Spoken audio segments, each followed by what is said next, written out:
A distanza di pochi giorni dal supplemento di indagini con il sequestro del cuscino con cui è stato soffocato Alessandro Venier, secondo i risultati dell'autopsia, è stata fissata la data di inizio del processo a carico di Lorena Venier e Meli Incastro Monsalvo, che dovranno affrontare l'udienza preliminare in cui si discuterà la richiesta di rinvio a giudizio per omicidio volontario, pluriaggravato e vilipendio di cadaveri in concorso per la morte di Alessandro Venier, ucciso e fatto a pezzi il 25 luglio del 2025 e ritrovato una settimana dopo in un bidone della spazzatura ricoperto di calce.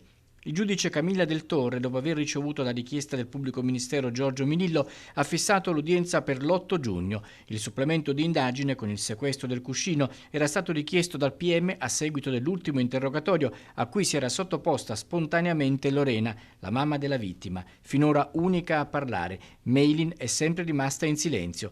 Entrambe si trovano in carcere in attesa del giudizio. Lorena Venier è difesa dagli avvocati Alice e Paolo Bevilacqua, mentre Meilin si è affidata a Federica Tosel e Francesco De Carlo.